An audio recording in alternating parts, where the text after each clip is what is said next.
এই সলিমুল্লাহ হলে একটা রুমে এক ব্যবসায়ীকে রাতভর আটকে রেখে নির্যাতনের অভিযোগ উঠছে ঢাকা বিশ্ববিদ্যালয়ের ছাত্র দলের একাংশ এবং ঢাকা কলেজ ছাত্র দলের সিন্ডিকেটের বিরুদ্ধে। অভিযোগ হচ্ছে ঈদ উপলক্ষে পলাশী মোড়ে অস্থায়ী গরু ছাগলের বাজার থেকে চান্দা আদায়ের অংশ হিসেবে ওই ব্যবসায়ীর কাছ থেকে 1 লক্ষ টাকা দাবি করা হয়েছিল মাত্র আর কি।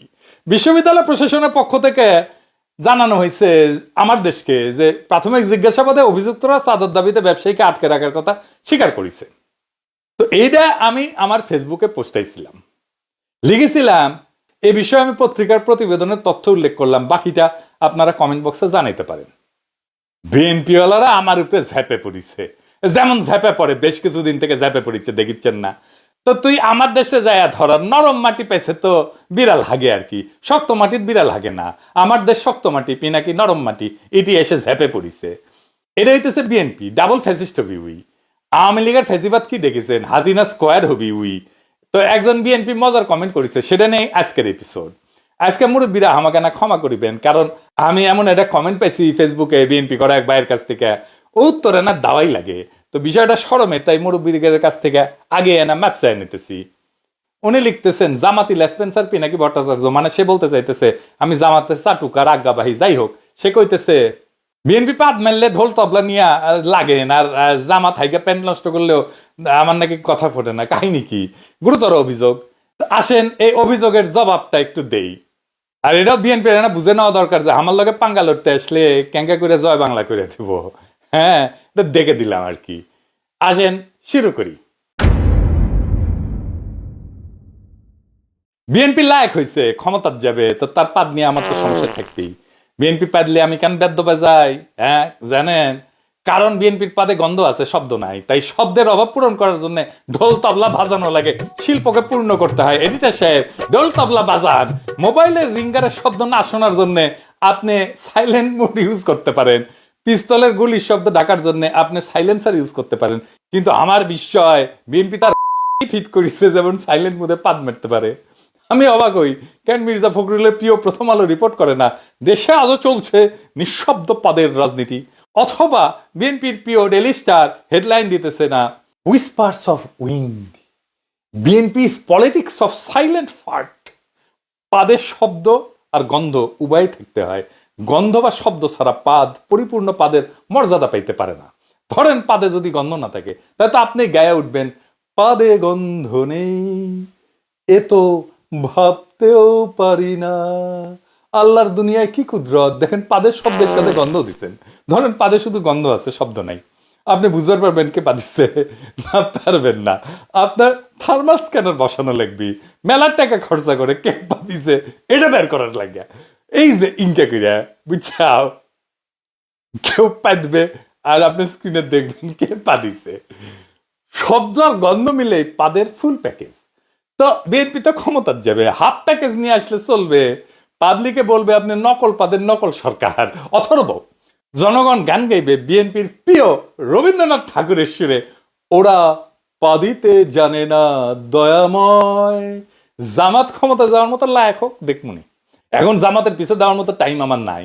ওরা লেদা বাচ্চা, নিজের পাদের শব্দে নিজেই ডরায়। 1971 একবার পাদি ছিল, সেই ডরে এখনো চমকায় চমকায় ওঠে। ওরা এখনো বুঝবার পারে না এটাই উৎকৃষ্ট সময় 71-এর ব্যাপারে জাতির সামনে একটা স্পষ্ট বক্তব্য হাজির করা। তাই ওরা এখন বিএনপির ওই ভাইয়ের কথা মতো জামাত হাইগা প্যান্ট নষ্ট করে। লেদা বাচ্চা তো, তাই লেদা বাচ্চা জামাতের লগে দামরা পোলা বিএনপির তুলনা করছেন। আপনারা মনে করছেন যে আমি হুদাই পাদ নিয়ে এপিসোড বানাইছি। আমি এপিসোড বানাই রাজনীতির বিষয় নিয়ে, সিরিয়াস বিষয় নিয়ে, তাই বলে শেষ পর্যন্ত পাদ নিয়ে এপিসোড? জি না, পাদ একটা রাজনৈতিক বিষয়। যেমন ধরেন বিএনপি ক্ষমতাতে আসলে সে পাদ ও প্রদীপের সামনে এসে দাঁড়াইবে, ক্ষমতার পাদ ও পিছে বিএনপির অভিষেক ঘটবে। পাদ শুধু রাজনীতি না, এটা একটা গুরুত্বপূর্ণ ক্ষমতা প্রশ্ন। কে কার চাইতে ক্ষমতাবান এটা বোঝার মাপকাঠি হইতেছে পাদ। শুনিছেন না বড় কর্তার পাদে গন্ধ নাই? তার মানে আপনার পাদে কত মানুষ গন্ধ পাইতেছে না, তত মানুষ আপনার ক্ষমতা বলয়ের অধীন। এটাই আপনার স্ফিয়ার অফ ইনফ্লুয়েন্স। আমি শেক্সপিয়ার হইলে লিখতাম a king's fart hath no scent only thunder. রাজার পাদে গন্ধ নাই, আছে শুধু গর্জন। ভোট আপনি ভয় দেখায় নিতে পারবেন, জাল ভোট দিতে পারবেন, ইঞ্জিনিয়ারিং করতে পারবেন, কিন্তু আপনারে বড় কর্তা ভেবে আপনার পাদের দুর্গন্ধ সহ্য করার জন্য নিরেট ভালোবাসার আনুগত্য ছাড়া সম্ভব না। তাই পলিটিক্যাল ম্যান্ডেট নেওয়ার এটা খুব solid strong out of the box idea হইতে পারে কর্তার পাদের গন্ধ সহ্য করার মতো আনুগত্য। এইটারে সরকার গঠনের পদ্ধতি হিসেবে বিবেচনা করা যাইতে পারে। আশা করি প্রফেসর ইউনূসের ঐক্যমত কমিশন এই বিষয়টা নিয়ে ভাববেন। পলিটিক্যাল পার্টিগুলো কে কত দুর্গন্ধযুক্ত পাদের গন্ধ জনগণকে খাওয়াইতে পারে, এটাই তো আসলে ভোট। শেক্সপিয়ার হইলে লিখতেন, to fart or not to fart, that is the question. Awami লীগকে নকল করাই যখন বিএনপির রাজনীতি হয়ে গেছে, আওয়ামী লীগের ধার করা অসাম্প্রদায়িকতা, মুক্তিযুদ্ধের চেতনা, জামাত শিবির রাজাকার, 1971 ছাড়া বিএনপির যেমন চলেই না, হাসিনার স্মার্ট বাংলাদেশের মতো করে স্মার্ট পাদের কর্মসূচি ঘোষণা করতে পারে বিএনপি। ওরা কবে আমাদের পাদে গন্ধ কম, শব্দ কম এবং স্বল্পস্থায়ী স্মার্ট। তখন মির্জা ফখরুল এসে বলবে, দেখেন আমাদের পাদ হাইব্রিড না, আমরা আদর্শবাদী পাদ মারি, এটা বায়োডিগ্রেডেবল, জনগণেরও সহ্য হয়, মিডিয়াও রিপোর্ট করে না। আমি যখন মেডিকেল কলেজে পড়ি তখন ছাত্র দলের ছেলেরা মিছিলের স্লোগান দিত, খতম করো বিদেশিবাদ, কায়েম করো জাতীয়তাবাদ। ওদের কে বুঝাবে জাতীয়তাবাদ, গণতন্ত্র এইসব ধারণা বিদেশি, কোনোটাই দেশি না। ওরা যদি কইতো পাদীয়তাবাদ, এটা খাঁটি দেশি হইতো। তার স্লোগান হইতে পারতো খতম করো বিদেশিবাদ, কায়েম করো পাদীয়তাবাদ, তাহলে কিন্তু জম্পেশ হইতো। বাংলাদেশের রাজনীতি কিন্তু মঞ্চ নাটকের মতো। ধরেন একটা মঞ্চ নাটক ভাবেন, একদিকে আওয়ামী লীগ পাদ ও প্রদীপের আলো থেকে দূরে সরে গেল, আর বিএনপি আসীন হইল ক্ষমতার পাদ। এই পাদ কিন্তু রাজনীতিতে ফেলে দেওয়ার মতো বিষয় না। 1781 সালে বিখ্যাত রাষ্ট্রচিন্তক বেঞ্জামিন ফ্র্যাঙ্কলিন উনি সিদ্ধান্ত নিলেন তিনি বিজ্ঞান চর্চায় গুরুত্বপূর্ণ বিষয় নিয়ে লিখবেন। কি জানেন সেটা? পাদ। তার প্রবন্ধের নাম ছিল to the royal academy of ফার্টিং। Benjamin Franklin রাজকীয় বিজ্ঞান একাডেমিকে উৎসাহ দিতে চাইছিলেন যেন তারা এমন কোন ওষুধ আবিষ্কার করে যা সাধারণ খাবারের সাথে মিশায় খাওয়া যাবে এবং তার শরীরের গ্যাস নির্গমনকে করে তুলবে সুগন্ধযুক্ত, পরিচ্ছন্ন সুগন্ধির মতো। অর্থাৎ এই মহান রাষ্ট্রনায়ক, লেখক, বিজ্ঞানী, আবিষ্কারক চাইছিলেন এমন একটা চিকিৎসা পদ্ধতি তৈরি হোক যাতে পাদেরও সুগন্ধ। আহারে, বেঞ্জামিন ফ্র্যাঙ্কলিনের আশা আজও পূরণ হয়নি, তার স্বপ্ন এখনো পূরণ হয় নাই। উনি বাংলাদেশে জন্মাইলে ওনার উত্তরসূরি বেঞ্জামিন ফ্র্যাঙ্কলিনের স্বপ্ন পূরণের জন্য আর একবার ফ্যাসিবাদ কায়েম করিতেন, পাদকে সুগন্ধময় করার স্বপ্ন। বাংলাদেশের রাজনৈতিক নেতাদের কাজে হইতেছে স্বপ্ন দেখা। পদ্মা সেতু থেকে শুরু করে মধ্যমায়ের দেশ সব হওয়ার স্বপ্ন দেখেন। স্বপ্ন না দেখলে রাজনৈতিক নেতা হওয়া যায় না বাংলাদেশে। ওনারা স্বপ্নের কথা বলেন কিন্তু মাঝে মাঝে ওনাদের স্বপ্ন দোষ হয়, হইলেও সেটা ওনারা চাইপে যান। যেমন পাদের গন্ধ এবং শব্দ চাইপে যাইতে চান, পারেন না। স্বপ্ন দেখবেন, স্বপ্ন তো স্বপ্ন, সেটা তো হয় না। বেঞ্জামিন ফ্র্যাঙ্কলিন হুদাহুদি এমন পাদ নিয়ে গবেষণার কথা বলেন নাই। বিএনপি একটা অপারেশন চালাইছিল খালেদা জিয়ার আমলে, আর্মিরে দিয়া, নাম ছিল operation clean heart. BNP cross ফায়ারে মারছিল তার দলের লোকদেরই, কারণ তারা কন্ট্রোল করতে পারতেছিল না তার দলের গুন্ডাদেরকে। এই অপারেশন ক্লিন হার্ট যারা চালাইছিল তারাই হয়ে ওঠে র্যাব। বেঞ্জামিন ফ্র্যাঙ্কলিনের পথ ধরে তারা নতুন অপারেশন চালাইতে পারে, অপারেশন ক্লিন ফার্ট। এর লক্ষ্য হবে যারা সুগন্ধযুক্ত পাদ দিতে পারে না তাদের ক্রস ফায়ারে দেওয়া। কারণ কি জানেন? কারণ ধর্মেও পাদের একটা বিশেষ উল্লেখ ছিল। সেন্ট অগাস্টিন উনি একজন বিশিষ্ট ধর্মতাত্ত্বিক এবং দার্শনিক ছিলেন। তিনি ছিলেন রোমান ক্যাথলিক চার্চের একজন পুরোহিত এবং অনেক পরে বিশপ হয়েছিলেন। তার প্রধান রচনাগুলোর মধ্যে দুইটা হচ্ছে কনফেশনস এবং সিটি অফ গড। আমরা যখন ওই সংস্কৃতি বিকাশ কেন্দ্রে লিয়াকত ভাইরটি ওই দর্শন পড়েছিলাম না, তখন উনি সিটি অফ গড পড়াইছিলেন আমাদেরকে। এখনো যারা পড়েন ওইখানে চিন্তার ইতিহাস, তারা নিশ্চয়ই সিটি অফ গড পড়েন। তো ওই সিটি অফ গডে উনি বলছিলেন যে কিছু মানুষ আছে যারা শরীরকে এমনভাবে নিয়ন্ত্রণ করতে পারে, যারা সুরেলা এবং গন্ধহীন পাদ দিতে পারে। যদিও বিষয়টা হাস্যকর মনে হইতে পারে, কিন্তু সিটি অফ গডের মতো দর্শনের একটা খুব বেসিক বইও পাদের উল্লেখ আছে। আমরা এটা নিয়ে যতই হাসাহাসি করি না কেন, মধ্যযুগে ফ্ল্যাটুলিস্ট বা প্রফেশনাল ফার্টার ছিল, মানে পেশাদার পাদদাতা, যারা রাজাদের আগমনে পায়দা পায়দা পারফর্ম করতো। ওরা সম্ভবত গান গাইতো, আহ কি আনন্দ আকাশে বাতাসে, পেদে পেদে ফুটে ওঠে কত শোভা চারিপাশে, আহ কি আনন্দ আকাশে বাতাসে। ইনু জাতি ছিল একটা, এই আমাদের হাসানুল্লাহ কিন্তু না, এই কিউবেকে থাকতো হাজার হাজার বছর আগে। ইনুদের একটা পাদের দেবতা ছিল, ম্যাটসিউ কাপেউ নাম। হঠাৎ কোনো পাদের শব্দ শুনলে সবাই বুঝতে পারতো সম্ভবত কিছু বার্তা এসছে, ঐশী বার্তা। কিছু পেশাদার ফাটোলজিস্ট ছিল যারা এই পাদের ভাষার ব্যাখ্যা করত। পাদ নিয়ে একটা বই আছে কালে, প্রফেসর ভ্যালেরি অ্যালেনের, on farting language and laughter in the middle ages. ওই বইয়ে দেখলাম যে 1300 থেকে 1400 শতাব্দীতে বাট ট্রাম্পের নামে একটা পারফরমেন্স ছিল, মানে দিয়া বাদ্য বাজানো। বিএনপির বুলু আছে না, উই তো বিএনপির মুখপাত্র, আর সালাউদ্দিন সাহেব মুখপাত্র।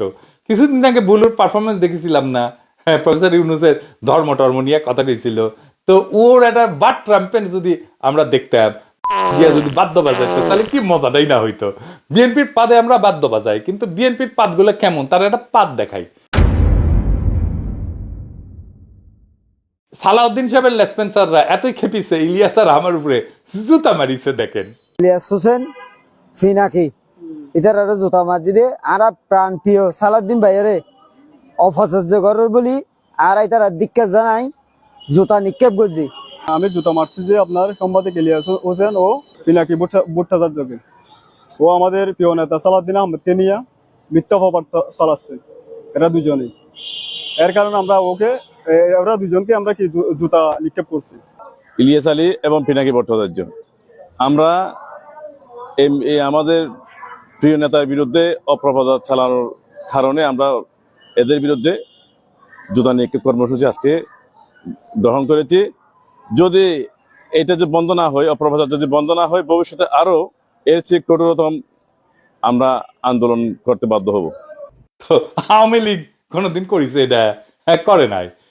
কারা বাংলাদেশের রাষ্ট্র ক্ষমতা আসতে চাই দেখেন, জান কালা কালা আওয়ামী লীগ কি করেছে, ওরা বিএনপি তামা তামা কইরা দিবে আপনার জান করলে। হ্যাঁ, স্যাম্পল তো দেখিলেন। আগামীর বাংলাদেশে বাক স্বাধীনতা মানে না বলার অধিকার না, বিএনপির এহেন পাদ চিনাও চুপ থাকার যোগ্যতা। বেঞ্জামিন ফ্রাঙ্কলিন চান সুগন্ধি পাদ, সেন্ট অগাস্টিন চান সুরেলা পাদ, আর বিএনপি চায় গন্ধহীন পাদ, যেন রাজনীতি কইরা আবার দায় নিতে না হয়। তাই পাদের শব্দ থাকতে হবে, রাজনীতিতে বক্তব্য থাকতে হবে। চুপ করে গন্ধ ছড়ানোটা গণতন্ত্রের অপমান করে। গাদা গাদা সংস্কার করতেছে প্রফেসর ইউনুসের সরকার, কিন্তু একটা ছোট আর গুরুত্বপূর্ণ সংস্কার করলে অনেক সমস্যা করলে মিটে যেত। তা হইতেছে নতুন একটা আইন। কি আইন? প্রত্যেকটা সংসদীয় বৈঠকের আগে পাদ দিয়ে নিতে হবে। পাদ দেওয়ার পরেই বক্তব্য দেওয়া যাবে, কারণ পাদ আগে ব্যয় হয়ে গেলে বক্তব্যের দুর্গন্ধ কম থাকবে। আমাকে অনেক কয় যে দাদা রাজনীতিতে আসবেন আপনি? আমি কই না ভাই, আমি আসবো না। কয় কেন আসবেন না? বাংলাদেশের রাজনীতি হইতেছে পাবলিক বাসে পাদ দেওয়ার মতো, কে দিল কেউ বলে না, সবাই টের পায়, কেউ স্বীকার করে না। সবচেয়ে বড় কথা, সেই বাসে বসা যায় না, দাঁড়ানো যায় না, শুধু নিঃশব্দে সহ্য করে যেতে হয় প্রজন্মের পর প্রজন্ম। যারা সহ্য করে তারাই হইতেছে আম জনতা, এই জনগণ। এপিসোডের শেষে বিএনপি কাটা বিনা পয়সায় স্ট্র্যাটেজি দিই। আপনারা জানেন আমি মেলা স্ট্র্যাটেজি দিছি, এমনকি হাসিনাকেও স্ট্র্যাটেজি দিছি। আমার স্ট্র্যাটেজি হলে ফুল প্রুফ, একদম বন্দুকের গুলি মিস হইতে পারে, আমার স্ট্র্যাটেজি কোনো মিস হবে না কখনো। বিএনপিকে একটা ফুল প্রুফ স্ট্র্যাটেজি দিব আজকে। বিএনপি তো মাঝে মাঝে ইন্ডিয়ার দিকে দৌড় মারে, আমার হাত ধরে তুমি নিয়ে চলো সখা, আমি তো পথ চিনি না, এই কোয়েসিক কর্মীরা মারে দৌড়। আবার আমাদের টেনে আনতে হয় বিএনপিকে। আমাদের আশঙ্কা ইন্ডিয়া আবার বিএনপির সাথে সেই সিস্টেম করে ফেলবে, আবার বিএনপি মারিবে দৌড়, যা সে আওয়ামী লীগের সাথে করেছিল, মানে ওয়াকারের সাথে করেছিল ইন্ডিয়া। কিন্তু আমার স্ট্র্যাটেজি ফলো করলে ইন্ডিয়ার সাথে, বিশেষ করে মোদী সরকারের সাথে ভালো সম্পর্ক হবে বিএনপির। বিএনপির সাথে ইন্ডিয়ার সম্পর্ক হবে, এতে আমাদের কোনো সমস্যা নাই। সমস্যা হইতেছে বাংলাদেশের রাজনৈতিক অর্থনৈতিক ক্ষতি হবে কিনা। সেই জন্যে আমার স্ট্র্যাটেজি ফলো করলে ইন্ডিয়ার সাথে, বিশেষ করে মোদী সরকারের সাথে বিএনপির সম্পর্ক ভালো হবে, কিন্তু বাংলাদেশকে কোনো রাজনৈতিক বা অর্থনৈতিক ছাড় দিতে হবে না। কি সেটা? বিএনপিকে একটা আইন পাশ করতে হবে, হাইগার না সুসলেও পাইদা গঙ্গা জল। শুধু মোদি খেয়াল, মোদির বাপ আইসা ওই সরকারকে সাপোর্ট করবি। বিএনপি কি এই গঙ্গা জলের স্ট্র্যাটেজি এবার নিবে?